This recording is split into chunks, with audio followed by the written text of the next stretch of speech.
मैं बड़े अदब और एहतराम से आज की हमारी इस तकरीब के सदर, जो ना सिर्फ अकोला में बल्कि हिंदुस्तान भर की सियासत में एक आला व मुनफरद मकाम रखते हैं और महाराष्ट्र की सियासत के दरख्शा और ताबिंदा सितारे के मानंद हैं और मुल्क और कौम का दर्द अपने दिल में रखते हैं, उनको इस शेर के साथ बड़े अदब और एहतराम से आवाज़ देता हूँ कि वो आएँ और सदारती कलिमात से नवाजें कि वो इरादे का हिमालय है अमल का आबशार, वो इरादे का हिमालय है अमल का आबशार, ऐसा सूरज है जिसे लगता नहीं हरगिज़ गहन, ऐसा सूरज है जिसे लगता नहीं हरगिज़ गहन। जनाब खान मोहम्मद अजहर हुसैन साहब। आज के इस कार्यक्रम के लिए आए मुफ्ती अशफाक साहब, नदीम साहब, मीर साहब, आए सभी मौजूद मेहमान, बुजुर्गों और दोस्तों, अक़लियतों के हुकूक क्या है, ये किसी एक मुल्क की लड़ाई नहीं है, ये दुनिया में हर मुल्क में लड़ाई चल रही है और हर मुल्क में अक़लियतों के साथ नाइंसाफियाँ हो रही हैं और इसीलिए इंटरनेशनल लेवल पर इस किस्म के एक संगठन बने, तंजीम बने और पूरी दुनिया में ऐसा दिन मनाया जाए। इस बात को सोचकर, जैसा कि मुफ्ती साहब ने आपको बताया है कि 92 में इस किस्म का एक रेजोल्यूशन हुआ यूएनओ का और हम लोग पूरी दुनिया में मना रहे हैं। हम लोग समझते हैं कि हम लोग अक़लियत हैं, लेकिन गैर समझते कि आप अक़लियत नहीं हैं। इस हकीकत को आप सबसे पहले जान देंगे। 4 दिन पहले मेरे पास एक दोस्त आया था, वो बोल रहा था कि यार तुम्हारी कौम को मानना पड़ेगा, जिनके लिए हमने खून बहाया, जिनको आज़ादी दिलाई, वो भी आज हसीना हमारे खिलाफ में बोलने लगी और पाकिस्तान के इमरान खान से बात करने की बात कर रही है। इस खौफ को आपको हमको याद रखना पड़ेगा कि दुनिया में मुसलमान बहुत ज़्यादा हैं। इस दुनिया पर सैकड़ों साल इस कौम ने अपना राज किया है। ये अगर दोबारा मुनज़्ज़म हो जाती है तो ये फिर हमको 1000, 1500, 2000 साल के लिए पीछे छोड़ देंगी। ये खौफ दुनिया से भी ख़त्म नहीं हुआ और इसीलिए हमको हर बार, जैसा कि मुफ्ती साहब ने कहा है, कि इन हालात में हमको जीना है, अपने आप को आगे लेकर जाना है। मोदी का जो आज आप देख रहे हैं कि एक जात ने मोदी का हवा खड़े कर दिया पूरे हिंदुस्तान में और उस जात के हवे ने, जिसको कि हम आरएसएस बोलते हैं, हम आप सब जानते हैं, उस हवे ने आज पूरे हिंदुस्तान में लोगों को सब बुला दिया है। नदीम साहब जब सर्विसेज की बात कर रहे थे तो मैंने मुफ्ती साहब को आराम से बोला कि अब सर्विसेज के सपने देखना छोड़ दे, कौन गवर्नमेंट सर्विसेज, अरे जो सर्विसेज पर है उनको निकाल दे रहे। जितनी पीयूसीज है, जितनी पब्लिक अंडरटेकिंग्स है, वो खत्म हो जा रही है। रेलवे खत्म हो जा रही है, बड़े बड़े कॉर्पोरेशन खत्म हो जा रहे हैं, हजारों लाखों सड़क पर आने वाले हैं। जो एक सिस्टम था, छोटा मोटा कर्मचारी, 20 कर्मचारी, 20 मजदूर से ज्यादा अगर किसी फैक्ट्री में मजदूर है तो कानून थे, वो कानून हटा दिए गए। मालिक कभी भी चाहे तो हटा सकता है, कभी भी चाहे तो लगा सकता है, काम कर, मेरे को रखना है तो मैं रखूंगा, नहीं तो जा घर को। ये माहौल आ गया है आज और इन हालात में हमको, जो आपकी जनरेशन है, आप तो अपने माशाल्लाह अपने अपने पैरों पे खड़े हो गए, जो नौजवान बच्चे यहाँ बैठे हुए हैं, तो आप अपने बच्चों के बारे में सोचिए, अपने औलादों के बारे में सोचिएगा, उनको किन हालात को फेस करना। और वो बात अगर हम लोग सोचते हैं तो मैं हमेशा बच्चों का, 2 दिन पहले जब जुबैर उनके साथी आए थे, मैं उनको कहा कि भाई देखो, हमने तुम कैसा भी निभा ली है, हमारे पास मिडिल क्लास नहीं थी। 1980 में जब मैं मिनिस्टर बना था, 1978 में जब मैं मिनिस्टर बना था, तो नौकरियां देना कैसा है हमारे को बहुत मुश्किल जाता था, क्योंकि बच्चे पढ़े लिखे नहीं थे। आज मैंने कहा ये हालत है कि उस समय मुझे याद आता है कि बड़ी मुश्किल से 2 या 3 बड़े मशहूर डॉक्टर थे, मरहूम अंजार साहब और मरहूम अपने कासमानी साहब, ये 2 मेडिकल डॉक्टर थे, बाकी के डॉक्टर नहीं दिखते थे बेचारे, जो भी थे उस जमाने के बुजुर्ग लोग, वो कहीं ना कहीं से RMP DMP ऐसे करे हुए थे। आज एक लाइन से आपके सामने पोस्ट ग्रेजुएट बैठे हुए। ये वक्त का चेंज है, ये आपकी कमाई है, इस कमाई को आपको बढ़ाना है, इस बात को आपको सोचना है। तो हमारे हुकूक की जब हम बात करते हैं तो अपनी जिम्मेदारियों को भी समझे, जो कि मुफ्ती साहब ने बहुत अच्छे तरीके से बात की, मैं वही करना चाहता था, लेकिन उन्होंने छोटे से मैं बताई कि NGO देखिए कौमें, आज हिंदुस्तान क्यों रो रहा है, आज पूरा हिंदुस्तान क्यों रो रहा है? इसलिए कि हिंदुस्तान में NGOs का काम नहीं है। हिंदुस्तान ने वर्टिकल ग्रोथ तो हासिल कर ली है, ऊंचाइयों पर पहुंच गया है, आप चांद पर भी पहुंच जा रहे हैं, मरीज पर भी पहुंच जा रहे हैं, बड़े बड़े बम बना लिए, ये कर लिए, लेकिन यहां लोग मर रहे हैं भूख से, गरीबी अभी भी इतनी है। आज हम देख रहे हैं कि हिंदुस्तान का हिंदू मुसलमान ज्यादा खुश है या पाकिस्तान का हिंदू मुसलमान ज्यादा खुश है? तो आता है रिपोर्टों में कि पाकिस्तान का हिंदू मुसलमान ज्यादा खुश है, हिंदुस्तान का मुसलमान हिंदू कम खुश है। आज आसपास के जितने देश हैं हिंदुस्तान के आसपास के, हमसे ज्यादा अच्छे हो गए हैं। इसकी सबसे बड़ी वजह यह है कि लाभ शुभ की जो साइकोलॉजी इस देश में फैली हुई है कि मैं अपने आप को कितना कमा लूं, मैं अपने आप को कैसे अच्छा कर लूं, बाकी की जाए दुर्भाग्य से हम लोग वही चीज में आते जा रहे हैं। हम लोग NGOs को भूल गए, और वो NGOs को अगर हम नहीं बढ़ाएंगे तो आप कुछ भी नहीं कर सकते। हजारों स्कीम्स ऐसी है गवर्नमेंट की, हजारों, जो कि आपको कुछ नहीं करना पड़ता है, जाके करना पड़ता है, वहां से अपने कागजात सबमिट करना पड़ता है और आपको वो उसके गरीबों को लाभ मिल सकता है।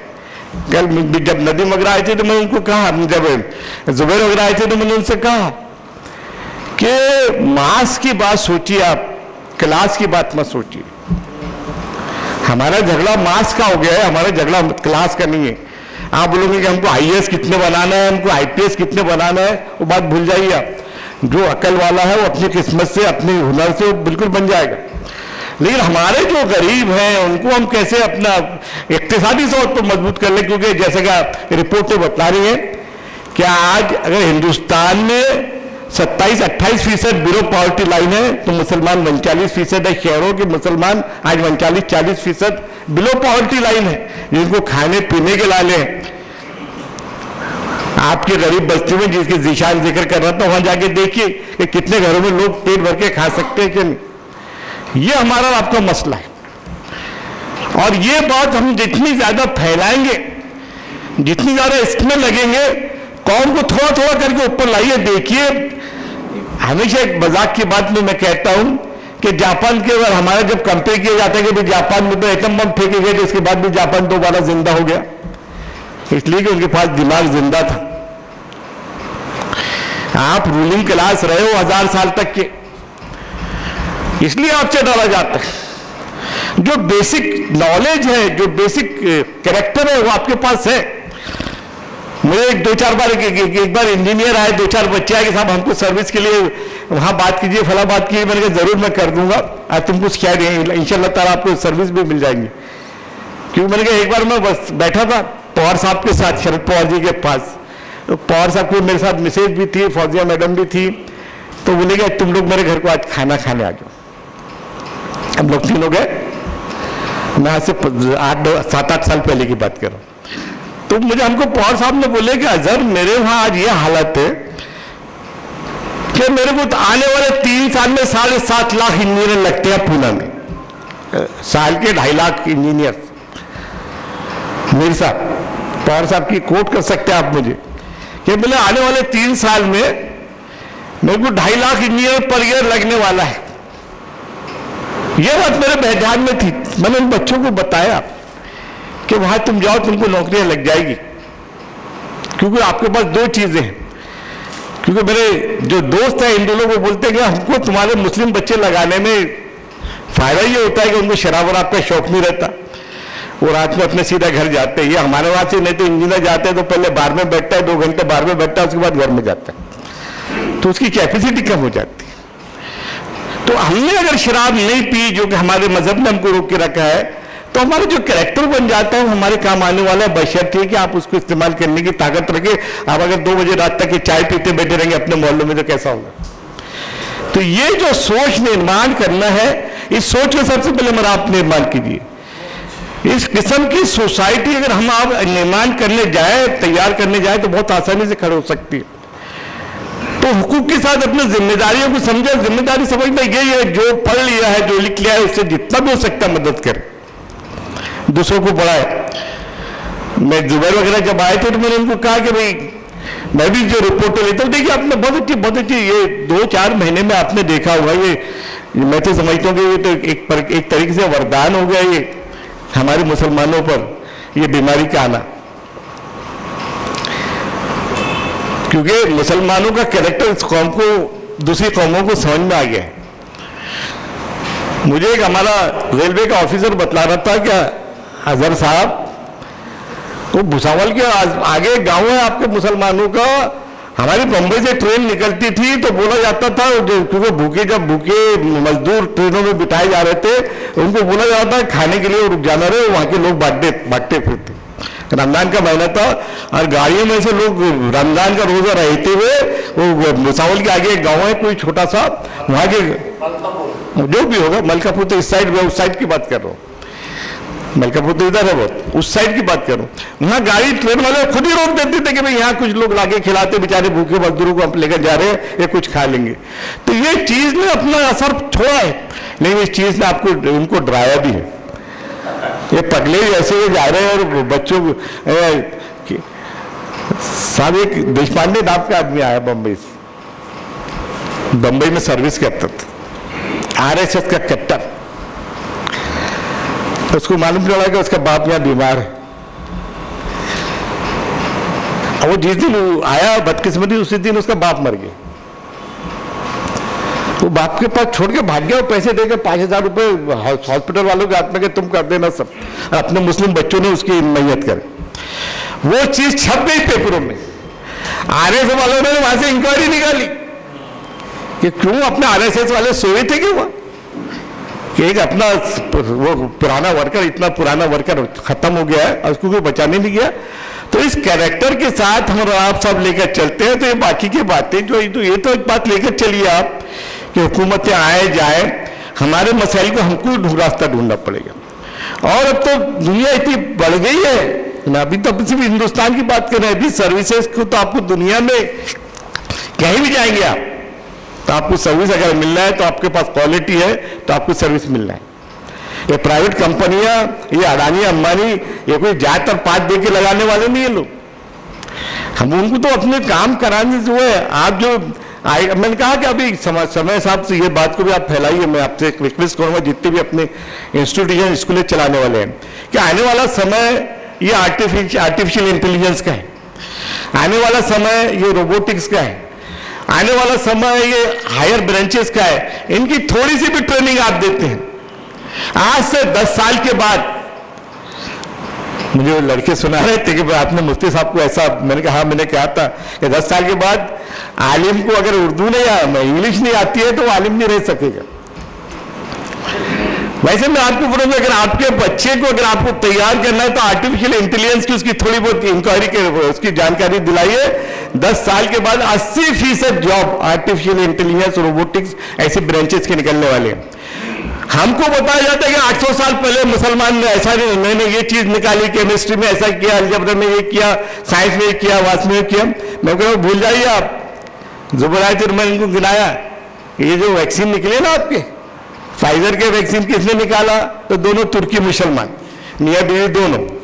मॉडर्ना का जो वैक्सीन है उसका जो हेड है वो मराकश का मुसलमान है, वो बाद में जाके अमेरिका के ट्रंप ने उसको अपने प्रेस कॉन्फ्रेंस में लाया था, ट्रंप ने, और बोला था इसको मैं अपने पूरे अमेरिका के गवर्नमेंट डिपार्टमेंट का हेड बना रहा हूं, और ये हेड बनाकर उसको ये आपको वैक्सीन दिसंबर के पहले लाकर देगा। और आपने देखा कि मॉडर्ना ने वो वैक्सीन लाकर दे दिया दिसंबर के पहले। आज दिसंबर खत्म नहीं हुआ, अब मॉडर्ना का वैक्सीन आ गया। मेरा एक दोस्त है साहब थोरात, नानू साहब थोरात, वो आज ऑक्सफोर्ड में काम करता है। ऑक्सफोर्ड का वैक्सीन है, मैंने उससे एक दिन ऐसे परसों उसका फोन आया था मेरे को, मैंने यार मुझे एक बात बतलाओ, ये तुम्हारा मुस्लिम है क्या? उसको पहले मैंने पूछा था, बोले हाँ ना बहुत है, बोले हमारे वहाँ बहुत मुस्लिम। तो ये मत समझिए आपके मुस्लिम जान ही रहे हैं, जा रहे हैं, पहुंच रहे हैं। मैंने परसों एक वीडियो सुना, वीडियो में मैं पहले पढ़ा क्या आज दुनिया में सबसे बड़े इंपॉर्टेंट ब्रांच कौन सी है? Artificial intelligence. मिलिट्री में आपने देखा होगा कि अजरबैजान की लड़ाई अगर तुर्की जीता है अजरबैजान, तो सिर्फ तुर्की के जो वो है, क्या बोलते हैं उसको, तो वो जो उड़कर आते उनके भरोसे उसने तुर्की जो सैकड़ों सालों से जो मस्जिदें जो मस्जिदें बंद थी वो खुल गई। क्यों? क्योंकि वो जो ड्रोन्स है, वो ड्रोन जो तुर्की ने तैयार कर लिया है, तुर्की के ड्रोन्स आज दुनिया के दूसरे देख ले रहे हैं। आज की रिपोर्ट है कि इवन इजराइल अब इस कोशिश में लगा के उससे बातचीत हो जाए, और आज की न्यूज़ है कि तुर्की और इजराइल में दोस्ती दोबारा हो रही है, तुर्की अपने सफीर को भेज रहा है। तो आपको ये जिंदा होना पड़ेगा, कोई आपको अगर जिंदा करने वाला नहीं है, आपकी अपनी ताकत पे आपको आगे बढ़ना पड़ेगा, तब कहीं जाके हम इन चीज़ों को कर सकें। तो इसके लिए जो जनरेशन आज आ गई है, हमारी जनरेशन तो गई, हम तो 2 साल 5 साल के मेहमान हैं, लेकिन आपकी जो जनरेशन है आने वाली है, इसको इस बात के लिए तैयार रहना है, आपको अपने बच्चों को उस बात के लिए तैयार करना है। और वो चीज़ अगर आप आज से शुरू करेंगे तो ये ऐसे हकूक की जरूरत आपको नहीं रहेगी, आपकी ताकत आपको हक लाकर दे देगी। इंशाअल्लाह ताला वो वक्त आ सकता है। इतनी बात कहते हैं, अपने 2 शब्द समाप्त करता हूँ। खुदाफिज जो। अगर हमारे वीडियोस आपको पसंद आ रहे हो तो लाइक, कमेंट और शेयर करें, और मजीद नई वीडियोस के लिए हमारे चैनल दावत मीडिया को सब्सक्राइब करें और बेल आइकन पर क्लिक करें।